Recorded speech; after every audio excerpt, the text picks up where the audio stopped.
Un cours en miracle, chapitre 3. La perception innocente. Section 2.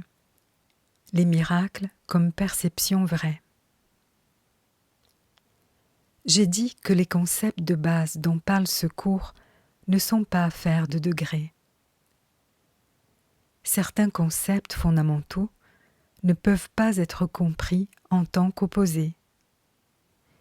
Il est impossible de concevoir la lumière et les ténèbres, ou tout et rien, comme des possibilités conjointes.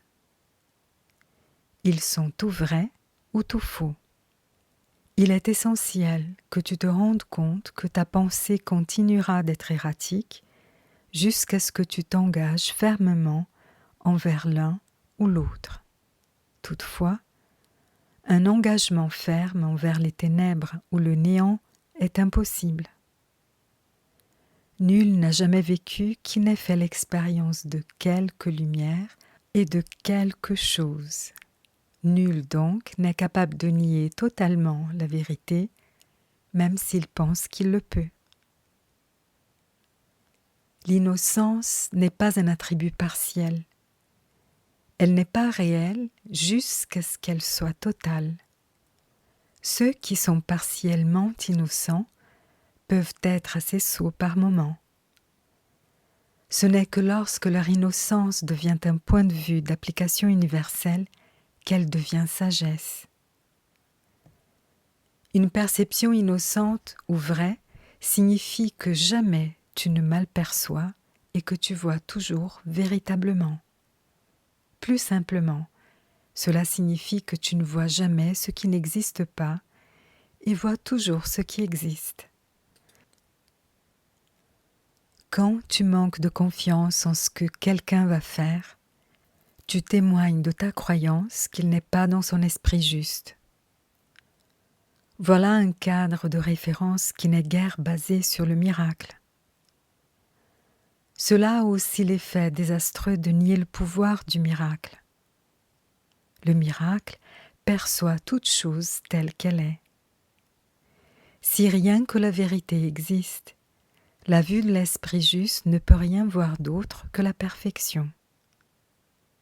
J'ai dit que seul ce que Dieu crée ou ce que tu crées avec la même volonté a quelque existence réelle. Cela donc est tout ce que les innocents peuvent voir. Ils ne souffrent pas d'une perception distordue.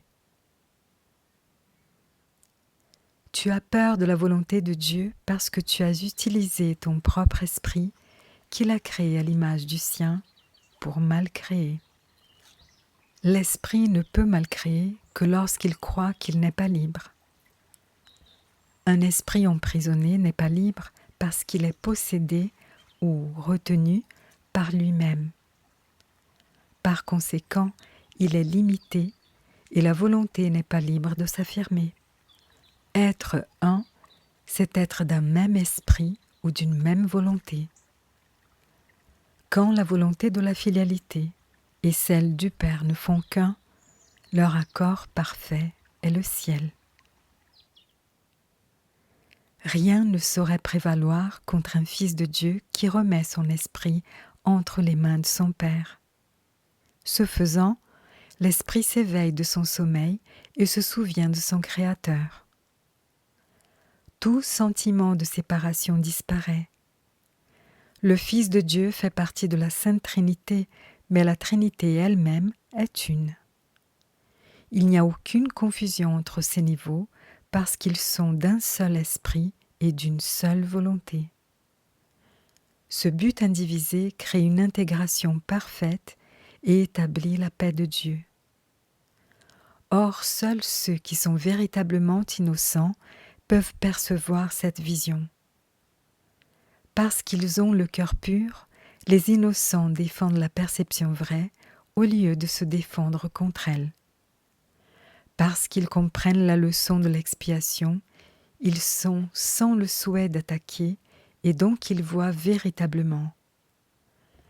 C'est ce que la Bible veut dire par « Lorsqu'il paraîtra ou sera perçu, nous serons semblables à lui, car nous le verrons tel qu'il est. »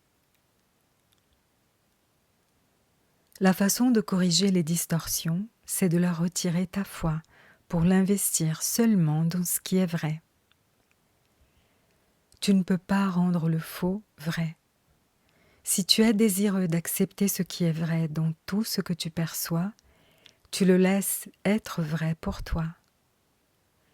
La vérité vainc toute erreur, et ceux qui vivent dans l'erreur et le vide ne peuvent jamais trouver de réconfort durable.